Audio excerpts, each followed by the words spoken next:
క్రీస్తునందు ప్రియమైన Jesus army machine YouTube వీక్షకులందరికీ, సహోదరి సహోదరులకు మన ప్రభువును రక్షకుడైన యేసుక్రీస్తు నామంలో శుభవందనాలు తెలియజేస్తూ ఉన్నాను. మనం యొక్క 40 దినాల సిరీస్లో చాలా శ్రేష్టమైనటువంటి విషయాలు నేర్చుకోబోతూ ఉన్నాం. ఈరోజు ప్రత్యేకంగా రక్షణ గురించిన విషయాన్ని మనం నేర్చుకోబోతూ ఉన్నాం. రక్షణ అంటే ఏంటి? రక్షణ ఎవరి ద్వారా కలిగింది? కొంతమంది కొన్ని విషయాల్లో ఇదే రక్షణ అని అనుకుంటున్నారు. అంటే బాప్టిజం పొంది రక్షించబడిపోయాం అని అనుకుంటున్నారు. అది వాస్తవమేనా? వాక్యానుసారంగా రక్షణ అంటే ఏంటి? రక్షణ అంటే ఆచారాల నుంచి బయటకు రావడమా? రక్షణ అంటే తెల్లబట్టలు కట్టుకోవడమా?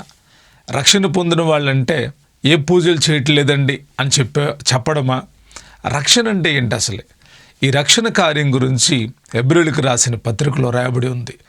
ఎంత గొప్ప రక్షణను మనం నిర్లక్ష్యము చేసిన యెడల ఎలాగూ తప్పించుకుంటాము అని రాయబడి ఉంది.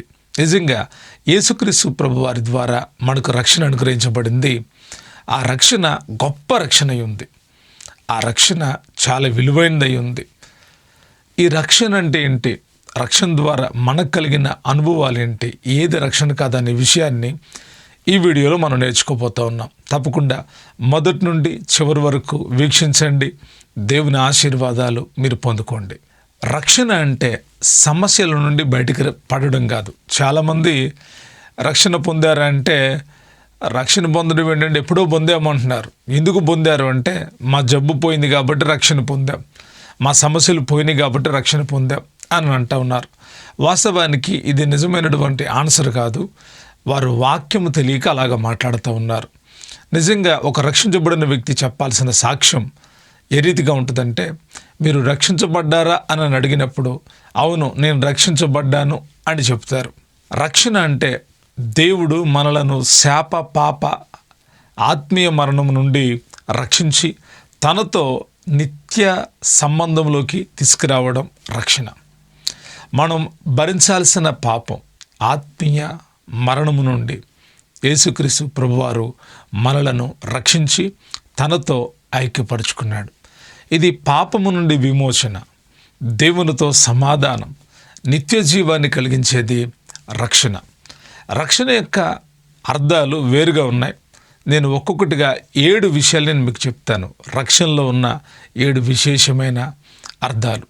మొట్టమొదటి రక్షణలో ఉన్న అర్థాల్లో మొట్టమొదటిది పాపము నుండి విమోచించబడడం.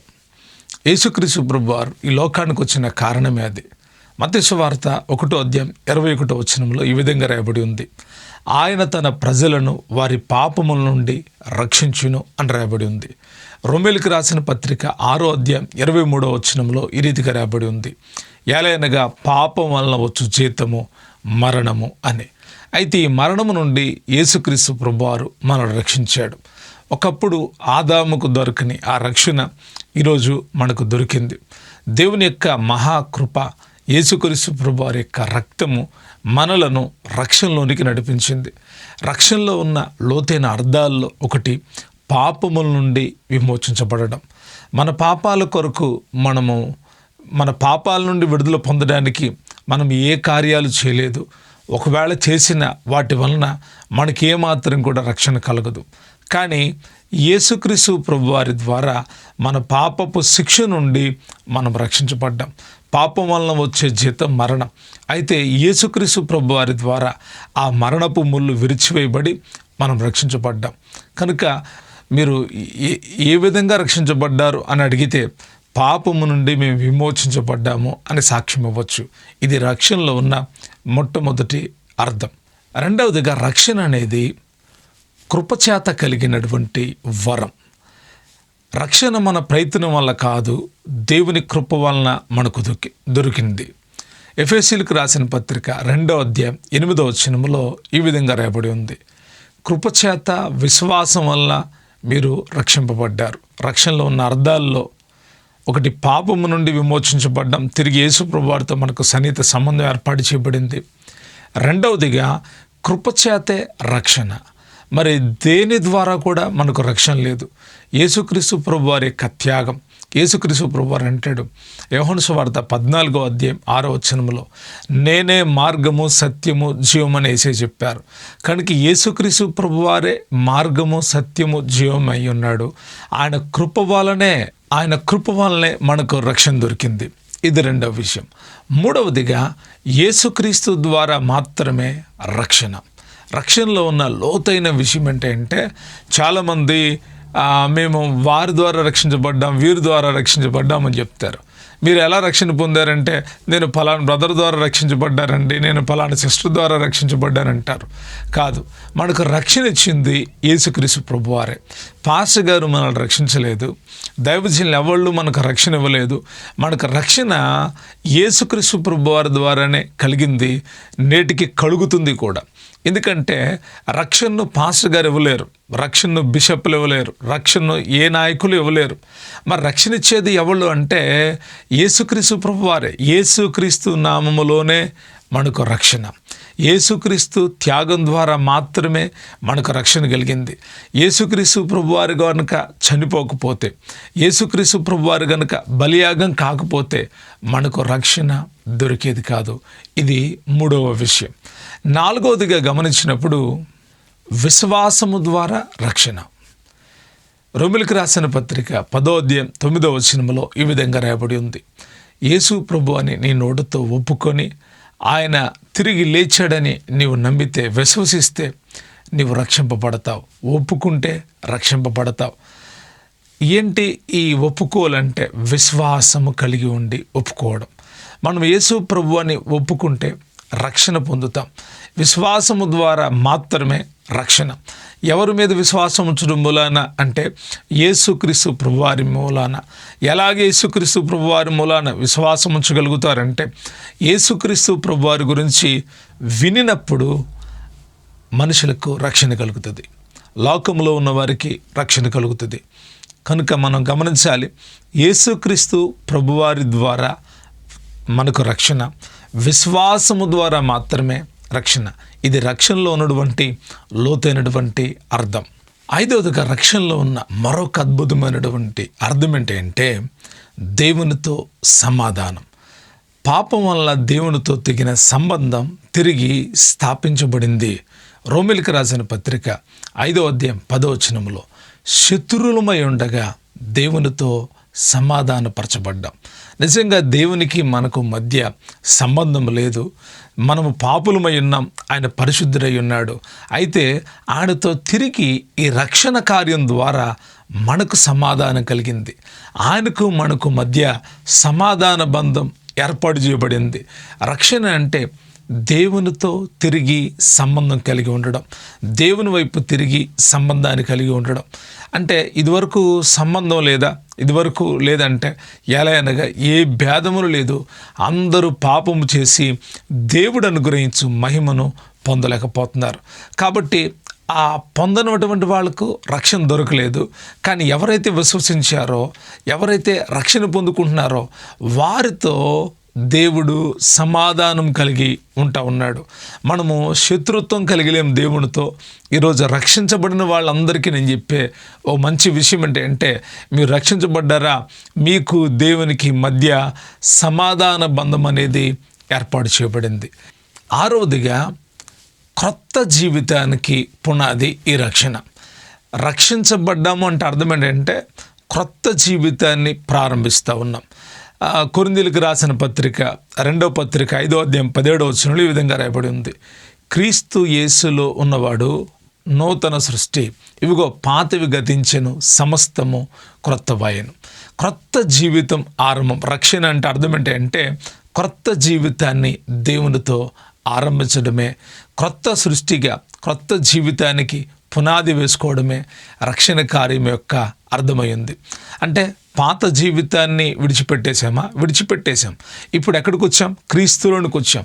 ఎవడైనా క్రీస్తునందున్న ఎడల వాడు నూతన సృష్టి. ఎంత అద్భుతమైన విషయం! రక్షణ కార్యములో మన జీవితం నూతనత్వాన్ని కలిగి ఉంది. నూతనమైన ఆలోచనలు, నూతనమైనటువంటి కృప, నూతనమైనటువంటి మార్గాలు, నూతనమైన అనుభవాలు ఈ రక్షణ కార్యంలో మనకు దొరుకుతాయి. 7వదిగా మనం గమనించినప్పుడు రక్షణ కార్యములో లోతైన అర్థం నిత్య జీవం అనే ఆశీర్వాదం మనకు అనుగ్రహించబడింది. నిత్య జీవాన్ని యేసుక్రీస్తు ప్రభువారి ద్వారా, రక్షణ ద్వారా మనం పొందుకుంటూ ఉన్నాం. యోహాను సువార్త 3:16 ఈ విధంగా రాయబడి ఉంది, దేవుడు లోకమును ఎంతో ప్రేమించెను, కాగా తన అద్వితీయ కుమారునిగా పుట్టినవాని యందు విశ్వాసముంచు ప్రతివాడు నశింపక నిత్య జీవము పొందును. ఎంత గొప్ప రక్షణ మనకు అనుగ్రహించబడింది. మనము పొందుకున్న రక్షణ సామాన్యమైంది కాదు. దేవునితో మనకు సమాధానాన్ని ఏర్పాటు చేసింది. ఇది విశ్వాసం ద్వారా మనకు కలిగింది, వాక్యము ద్వారా మనకు కలిగింది, యేసుక్రీస్తు ప్రభువారి ద్వారా మనకు కలిగింది.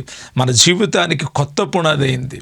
ఈ రక్షణలో లోతైన అనుభవంలోకి మనం వెళ్తే శ్రేష్టమైనటువంటి ఆశీర్వాదాలు అనుభవించడానికి మనం అర్హులమై ఉన్నాం, మనము యోగ్యులమై ఉన్నాం. కనుక రక్షణను ముందుకు కొనసాగించాలి. ప్రారంభించబడిన రక్షణ తొలినాటి దినాల్లో శ్రమలు ఎదుర్కొంటారు, కష్టాలను ఎదుర్కొంటారు, శోధనలు ఎదుర్కొంటారు. మరి రాను రాను ఆ రక్షణ కార్యాలు ఏమైపోతున్నాయి? కొంతమంది ఏమనుకుంటున్నారంటే రక్షణలో ఉండి కూడా ఇంకా లోకముతో బ్రతుకుతా మేము రక్షించబడ్డాం అనుకుంటున్నారు. అటువంటి వాళ్ళు ఒకసారి జ్ఞాపకానికి తెచ్చుకోవాలి, మనకు గొప్ప రక్షణ ఇవ్వబడింది. మనము లోకముతో కలిసి నడవడానికి కాదు, లోకము నుండి ప్రత్యేకించబడి నడవడానికి. మనకు రక్షణ కలిగించని కార్యాలు కొన్ని నేను చెప్తాను. కొందరు అనుకుంటున్నారు మేము బాప్తిసం పొందేశాం కాబట్టి రక్షణ పొందేశాం, మేము లేకపోతే ధర్మాలు చేస్తున్నాం కాబట్టి రక్షణ పొందేశాం అని అనుకుంటున్నారు. కొన్ని రక్షణ కార్యాలు కావు. అవేంటో ఒక్కొక్కటికి ఒక 7 విషయాలు నేను మీకు చెప్తాను. మొట్టమొదటిది మంచి పనులు. మంచి పనులు మనకు రక్షణ ఇవ్వవు. మంచి కార్యాల వల్ల మనకు రక్షణ రాదు. ఎందుకంటే మనం చేసిన నీతి క్రియల వల్ల కాదంట, కేవలం ఆయన కృపా కరుణ ద్వారా మనకు రక్షణ కలిగింది. తీతుకు రాసిన పత్రిక 3:5 ప్రకారం మనం ఇంకా చదివితే, ఎఫెసీయులకు రాసిన పత్రిక 2:8-9 చదివితే, కృపచేత విశ్వాసము ద్వారా మీరు రక్షించబడ్డారు, ఇది క్రియల వలన కలిగింది కాదు. మంచి పనులు చేస్తారు చాలామంది, మంచి వాళ్ళు అనిపించుకుంటారు చాలామంది. అయితే అంత మాత్రాన వారు రక్షించబడిన వాళ్ళ కాదు. ఒకవేళ మంచి పనులు చేస్తే రక్షణ దొరుకుతుందా అంటే ఏ మాత్రం దొరకదు. నీ దగ్గర ఎంత మంచితనం ఉన్నా నువ్వు యేసేని అంగీకరించకపోతే, నువ్వు యేసేని విశ్వసించకపోతే, యేసేని నమ్మకపోతే నీకు ఏ మాత్రం రక్షణ కలుగదు. మంచి పనులు చాలామంది చేస్తారండి, మంచివాళ్ళు అనిపించుకుంటారు. కానీ దేవుని దృష్టికి ఎవరు మంచోళ్ళు అంటే ఆయన కృప ద్వారా రక్షించబడిన వాళ్ళు. రెండవదిగా దైవ గ్రంథంలో చాలామంది ఏమనుకున్నారంటే మేము ధర్మశాస్త్రాన్ని పాటిస్తూ ఉన్నాం కాబట్టి మాకు రక్షణ ఉంది అని అనుకుంటున్నారు. వాక్యం చెప్తా ఉంది, ధర్మశాస్త్ర క్రియల వలన ఎవడును నీతిమంతుడు కాడు. గలతీయులకు రాసిన పత్రిక 2:16, రోమీయులకు రాసిన పత్రిక 3:20 ప్రకారం కూడా ధర్మశాస్త్ర క్రియల వలన ఎవరు నీతిమంతులు కారు. ఎందుకనంటే ధర్మశాస్త్రం మన పాపాన్ని చూపిస్తుంది కానీ మనకు రక్షణ ఇవ్వదు. రక్షణ యేసు ప్రభు వారిలోనే. చాలామంది ధర్మశాస్త్ర సంబంధమైన పద్ధతులను పాటిస్తూ ఉంటారు, ధర్మశాస్త్ర సంబంధమైన ఆచారాలను పాటిస్తూ ఉంటారు, ధర్మశాస్త్ర సంబంధమైన నడవడిక నడుస్తూ ఉంటారు.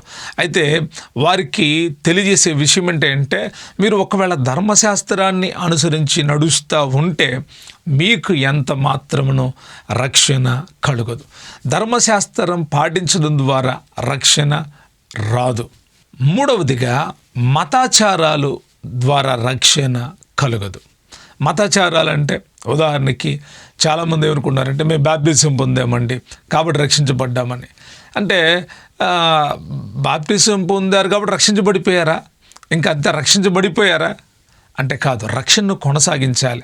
చాలామంది ఉపవాసం చేశాం కాబట్టి రక్షించబడ్డా ఉంటారు, కొంతమంది యాత్రలు చేశారు కాబట్టి రక్షించబడ్డారు, కొంతమంది సాంప్రదాయ పూజలు చేస్తున్న మాకు రక్షణ ఉందంటారు. కానీ యేసయ్య అంటాడు మత్తయి సువార్త 15:8-9 వారు నన్ను పెదవులతో గనపరచుదురు కానీ హృదయము దూరంగా ఉందంటున్నాడు. హృదయం దూరంగా ఉందంట.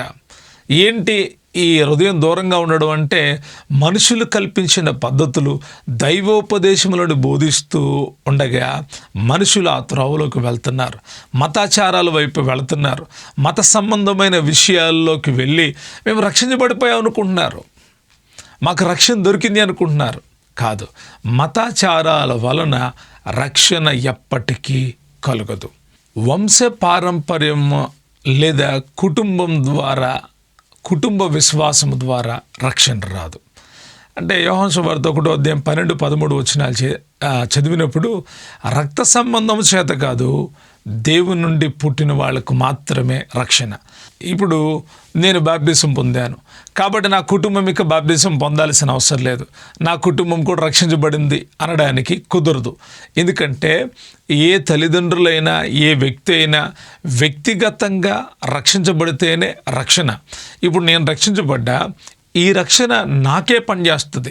నేను రక్షించబడ్డాను కాబట్టి నా కుటుంబం అందరూ కాపాడబడుతుంది అని అనుకోవడం చాలా పొరపాడైనటువంటి పొరపాడైనటువంటి భక్తి. అలాగ ఆలోచించడం మూలాన మనం దేవుని వాక్యాన్ని నెరవేర్చినటువంటి వాళ్ళం కాదు. రక్షణ అంటే రక్త సంబంధం కాదు. అంటే మా తండ్రి అండి, మా వరుస అండి, మా వరుసలు వాళ్ళే వచ్చేస్తారండి, వాళ్ళకే రక్షణ అండి, వాళ్ళ తర్వాత వాళ్ళకి ఇలా కాదు రక్షణ. వంశపారంపర్యంగా లేదా కుటుంబ విశ్వాసము ద్వారా రక్షణ రాదు. మా అమ్మమ్మ రక్షించబడిందండి కాబట్టి నేను కూడా రక్షించబడిపోయా అనడానికి కుదరదు. రక్షణ అంటే వంశపారంపర్యం కాదు, ఎవరి విశ్వాసము ద్వారా వారికి కలిగేదే రక్షణ. ఇది 4వ విషయం. 5వదిగా సంపద లేదా దాన ధర్మాలు రక్షణ ఇవ్వవు.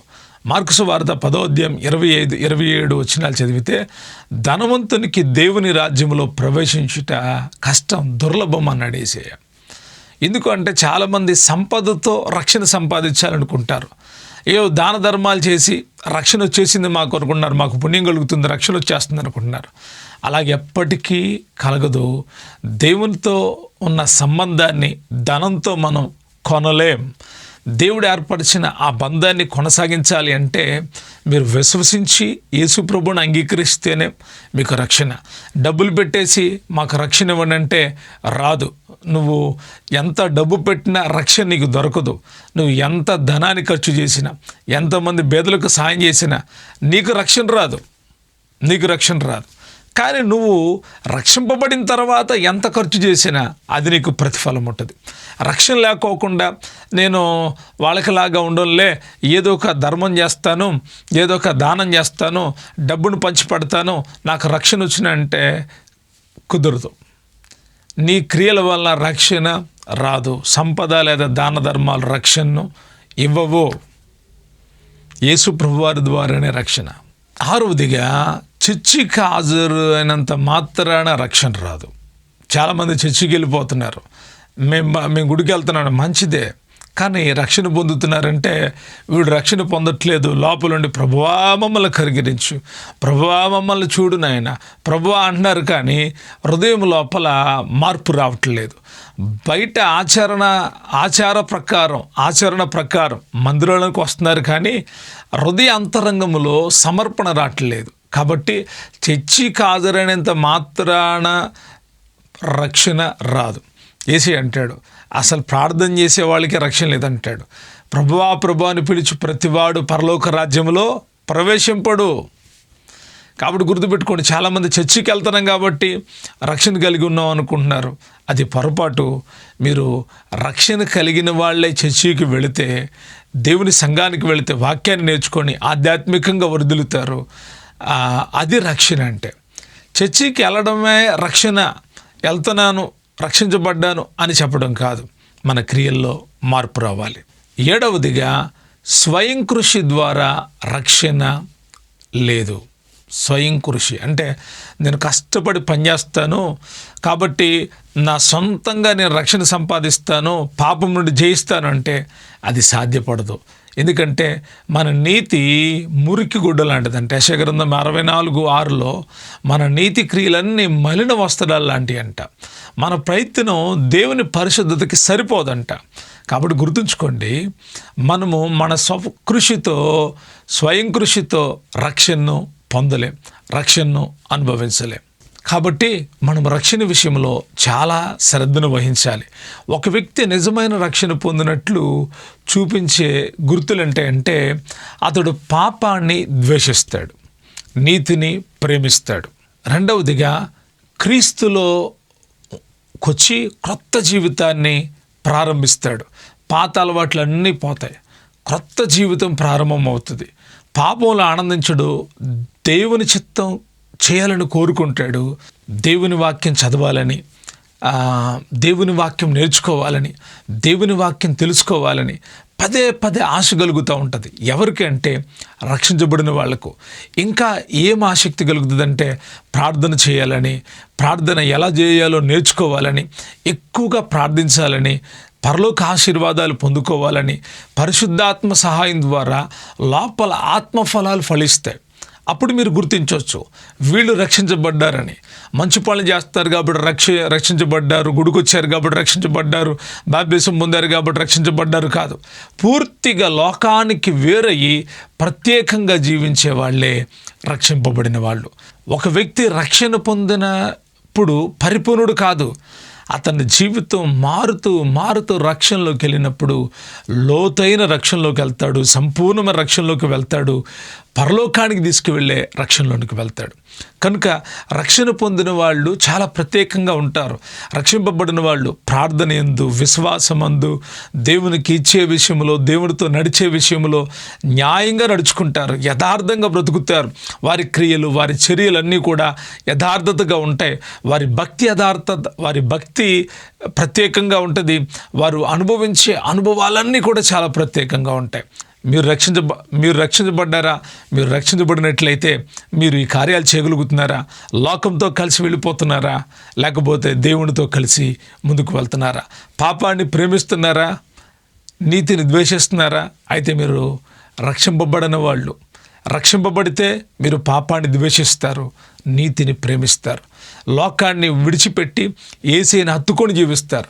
ఈ సందేశం ద్వారా నేను తెలియజేసే సంగతి, నిజమైన రక్షణ మీరు పొందుకుంటే మీరు వాక్యం కొరకు ఎప్పుడు ఆసక్తి కలిగి ఉంటారు. నిజమైన రక్షణ మీలో నిజమైన రక్షణలో మీరు కొనసాగుతున్నారంటే ఆత్మఫలాలు మీలో నుండి ఫలిస్తాయి. మీ నోటి మాటలు మారతాయి, మీ చూపు మారుతుంది, మీ తలంపులు మారుతుంది, మీ ఊహలు మారుతాయి, మీ ఉద్దేశాలు మారుతాయి. మీరు టోటల్గా మార్పు చెంది విశేషమైన వ్యక్తులుగా కనబడతారు. కారణం ఒకటే, మీరు రక్షింపబడిన వాళ్ళు. ఈరోజు ఈ మొదటి దినాన మీరు రక్షణ గురించిన క్లుప్త వివరణ మీరు తెలుసుకున్నారు కనుక గుర్తుంచుకోండి, రక్షణ గొప్పది. ఆ రక్షణ మనకు అనుగ్రహించబడింది. ఆ రక్షణలో మనం కడవరకు కొనసాగాలి. లోకంలో వచ్చే వాటిని అన్నిటిని ఎదుర్కోవాలి. లోకంలో వచ్చే ప్రతి పరిస్థితిని ఎదుర్కొని యేసు ప్రభు వారితో కొనసాగాలి. రక్షణ అనేది ఒకరోజుతో అయిపోయేది కాదు, 2 రోజులతో అయిపోయేది కాదు. మన జీవిత కాలమంతా కూడా రక్షింపబడిన వ్యక్తులకు మాదిరిగా మేము రక్షింపబడ్డామని క్రీస్తు ప్రభు వారి కొరకు జీవించాలి. ఆ జీవితాన్ని దేవుడు మీ అందరికీ దయచేయునుగాక. ఇది కేవలం మీలో అవగాహన పుట్టించడానికి నేను చెప్పాను. ఒకవేళ ఈ సందేశం వింటున్న మీరు ఇంకా రక్షణ పొందకపోతే నేడే యేసుక్రీస్తు ప్రభువాన్ని విశ్వసించండి, మీకు రక్షణ కలుగుతుంది. యేసుక్రీస్తు ప్రభువాన్ని నమ్మండి, ఆయన ద్వారా మీకు రక్షణ కలుగుతుంది, నిత్య జీవం కలుగుతుంది. రక్షణ యొక్క అర్థం ఏంటో తెలుసా? నిత్య జీవమే. కాబట్టి మీరు మీ కుటుంబాలు రక్షించబడాలని కోరుకుంటూ ఉన్నాను. ఇంకా మీ కుటుంబంలో భర్తలు మారలేదా? వారికి రక్షణ కలుగునుగాక. భార్యలు మారలేదా? వారికి రక్షణ కలుగునుగాక. బిడ్డలు మారలేదా? వారికి రక్షణ కలుగునుగాక. కుమారులు మారలేదా? వారికి రక్షణ కలుగునుగాక. నీ రక్త సంబంధికులు మారలేదా? వారికి నీ రక్షణ కలుగునుగాక. ఒక విషయాన్ని చెప్పి నేను ముగిస్తాను. పాత నిబంధన గ్రంథంలో రాహాబు వేశ్య ఉంది. వేశ్య వేగులు వారిని చేర్చుకుంది, వేగులు వారి మాటలు నమ్మింది, వేగులు వారి మాటలను విశ్వసించింది, వేగులు వారు వెంబడిస్తున్న దేవుని గురించి తెలుసుకుంది. అంటది కదా, నా కుటుంబం రక్షించుకోవాలి అనుకుంది. తన ఇంట్లోకి తన కుటుంబీకులందరినీ పిలుచుకుంది. దేవుని కృపేంటో తెలుసా? తన చుట్టూ ఉన్న వారందరూ చనిపోయారు, కానీ రాహాబు తన కుటుంబము రక్షింపబడింది. ఎందుకో తెలుసా? దేవుని వాక్యాన్ని విశ్వసించినప్పుడు రక్షణ కలుగుతుంది. ఈ మాటలు మీరు నమ్మండి, మీకు రక్షణ కలుగుతుంది. ఈ రక్షణ సామాన్యమైనది కాదు, ఈ రక్షణ సాధారణమైనది కాదు, అసాధారణమైన ఈ రక్షణ, గొప్ప రక్షణ మీరు పొందుకొని కడవరకు కొనసాగాలని కోరుకుంటూ ఉన్నాను. ఒకవేళ మీరు రక్షించబడ్డారా? మీ రక్షణను ముందుకు కొనసాగించండి. ఆచారాల దగ్గర ఆగిపోకండి, ఆత్మీయతను పాడు చేసుకోకండి. మీ రక్షణకు పురుకొల్పే వాక్య సందేశాలు ఉన్న చోట మీరు నిలిచి రక్షణలో ముందుకు కొనసాగి నిత్యరాజ్యము చేరుకుంటారని కోరుకుంటూ ఉన్నాను. దేవుడు ఈ మాటలు మనందరిలో ఫలింపచేయునుగాక. చిన్న ప్రార్థన. ప్రేమ కలిగిన మా ప్రియ పరలోకపు తండ్రి, రక్షణ గురించినటువంటి సందేశాలు వినిపింపజేశారు. విన్నటువంటి ఈ సందేశాలన్నీ ప్రతి ఒక్క హృదయంలో ఫలించునుగాక. రక్షణలో ఉన్న కార్యాలని మేము ధ్యానించాము నాయన. రక్షణ అంటే ఏంటి, రక్షణ యొక్క అర్థాలేంటి, రక్షింపబడిన వాళ్ళ యొక్క గుర్తులేంటి, ఏది రక్షణ కాదు అనే విషయాలు మీరు తెలియజేశారు. ఈ సందేశం అంతటి ద్వారా ప్రతి ఒక్కరి ఆత్మలు ఇంకా బలపరచబడునుగాక. ఇంకా ఎందరికో రక్షణ లేదో మా ప్రియబిడ్డలకు వారందరికీ రక్షణ కలుగునుగాక. కుటుంబంలో ఇంకా ఎందరు రక్షించబడలేదో వారి కుటుంబములకు రక్షణ కలుగునుగాక. రక్షణ కలుగునుగాక. యేసు నామములో అడుగుతున్నాను తండ్రి, ఆమేన్. ప్రియ స్నేహితులారా, ఈ 40 దినాలు 40 సందేశాలు మీరు వినబోతున్నారు. చాలా ఆశ్చర్యకరమైన సందేశాలు కనుక మీరు వినడానికి సిద్ధపడి ఉండండి. ప్రతిరోజు ఈ సందేశాలు మీ కొరకు యూట్యూబ్లో అప్లోడ్ చేయబడతాయి. వీక్షించండి, ఆశీర్వదించబడండి, దీవించబడండి. మీ కుటుంబాల రక్షణలో, మీ ఆధ్యాత్మిక జీవితాలు మరింత లోతైన అనుభవాలకు పరిశుద్ధాత్ముడు నడిపించునుగాక. Thank you. God bless you.